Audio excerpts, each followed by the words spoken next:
नमस्ते दोस्तों। आज की इस बेहद दिलचस्प चर्चा में आपका बहुत बहुत स्वागत है। आज हम एक ऐसी ग्लोबल स्टोरी को डिकोड करने वाले हैं जो दुनिया का नक्शा और ग्लोबल बाजार दोनों को पूरी तरह से बदल कर रख सकती है।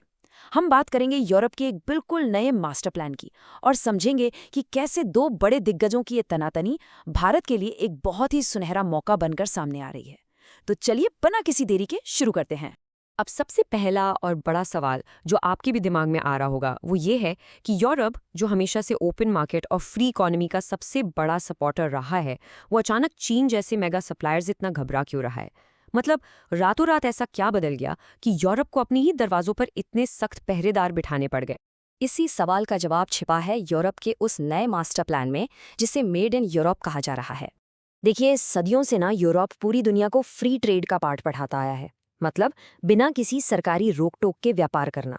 लेकिन अब कहानी बिल्कुल पलट गई है। चीनी कंपनियों की अनफेयर ट्रेड प्रैक्टिसेस से खुद को बचाने के लिए यूरोप अब खुद एक स्टेट सपोर्टेड मॉडल पर उतर आया है। आसान भाषा में कहूं तो अब वो अपने लोकल उद्योगों को बचाने के लिए खुद भारी भरकम सब्सिडी देंगे। ये अपने आप में बहुत बड़ा यू टर्न है। लेकिन सोचने वाली बात है कि आखिर यूरोप की ऐसी क्या मजबूरी थी कि उन्हें अपना ही उसूल तोड़ना पड़ा। इसे एक आम घर के बजट से समझिए। मान लीजिए आप अपनी ज़रूरत की हर एक चीज़ किसी एक ही दुकानदार से खरीदते हैं, लेकिन वो दुकानदार आपसे बदले में एक सुई तक नहीं खरीदता। यूरोप के साथ बिल्कुल यही हो रहा है। ज़रा इस आंकड़े को सुनिए, $360 बिलियन।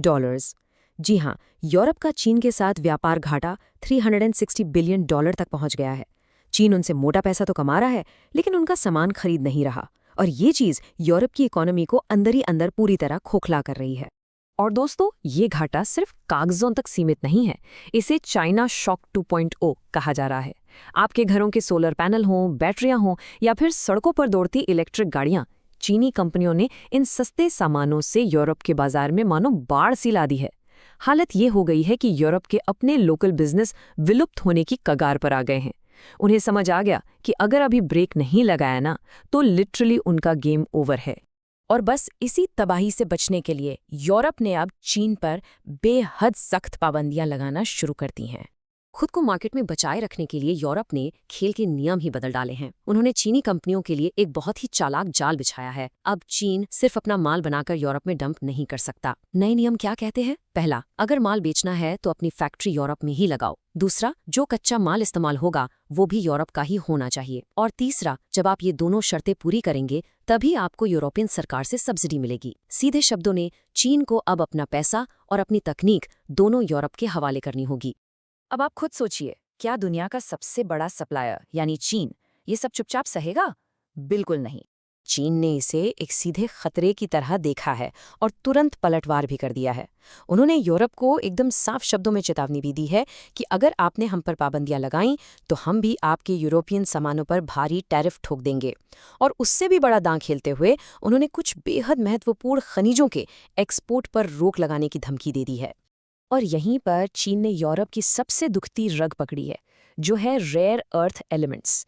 ये वो खास और दुर्लभ खनिज हैं जिनके बिना ना तो आज की मॉडर्न टेक्नोलॉजी बन सकती है और ना ही ग्रीन एनर्जी का कोई काम हो सकता, चाहे वो विंड टर्बाइन हो या आपके हाथ का स्मार्टफोन।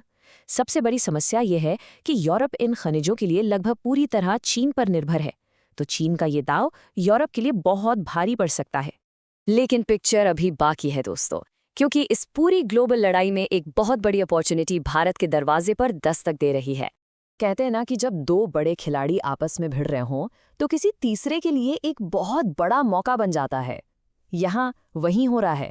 यूरोप अब हर हाल में चीन से अपनी निर्भरता कम करना चाहता है और भारत एक नए भरोसेमंद विकल्प के तौर पर सामने आने के लिए बिल्कुल तैयार खड़ा है। सच मानिए तो ये भारत के लिए सिर्फ एक सामान्य न्यूज़ नहीं है, बल्कि एक विशाल स्ट्रेटेजिक ओपनिंग है एक बड़े जायंट को रिप्लेस करने की। अब आपके मन में सवाल होगा कि भारत को आखिर कहाँ फोकस करना चाहिए। तो इसके सटीक सेक्टर्स हैं टेक्सटाइल्स यानी हमारा कपड़ा उद्योग, इलेक्ट्रॉनिक्स और ऑटो पार्ट्स। ये वो क्षेत्र हैं जहां यूरोप इस वक्त बहुत तेजी से चीन का कोई सॉलिड विकल्प तलाश रहा है। अगर भारत ने सही समय पर अपने पत्ते सही खेले और इस यूरोपियन डिमांड को कैप्चर कर लिया तो यकीन मानिए ये हमारी इकोनॉमी के लिए एक बहुत बड़ा गेम चेंजर साबित होगा। तो अगर हम इस पूरे एनालिसिस को थोड़ा जूम आउट करके देखें तो एक नई तस्वीर उभर कर सामने आती है। तस्वीर ये है कि ग्लोबल ट्रेड का नेचर अब हमेशा के लिए बदल चुका है। अब हम उस फ्रेंडली ग्लोबलाइजेशन के दौर में नहीं रहे जहां सिर्फ खुले व्यापार और दोस्ती की बातें होती थीं। अब हम जी रहे हैं जियो इकोनॉमिक्स के दौर में। इसका सीधा सा मतलब है अपनी अर्थव्यवस्था को ही एक हथियार की तरह इस्तेमाल करना। आज के समय में देशों को एक दूसरे पर दबाव बनाने के लिए मिलिट्री की नहीं बल्कि व्यापार के नियमों, सब्सिडी और टैरिफ की जरूरत होती है। तो दोस्तों, इस पूरी जियोपॉलिटिकल बिसात को समझने के बाद सबसे बड़ा सवाल जो हम सबके सामने खड़ा है वो ये है, क्या भारत ग्लोबल शिफ्ट के इस ऐतिहासिक मौके का पूरा फायदा उठा पाएगा? क्या भारत सच में चीन को पीछे छोड़कर दुनिया की नई फैक्ट्री बन सकता है? ये एक ऐसा सवाल है जिस पर हम सबको जरूर विचार करना चाहिए। आज के इस एनालिसिस में हमारे साथ जुड़ने के लिए आपका बहुत बहुत धन्यवाद।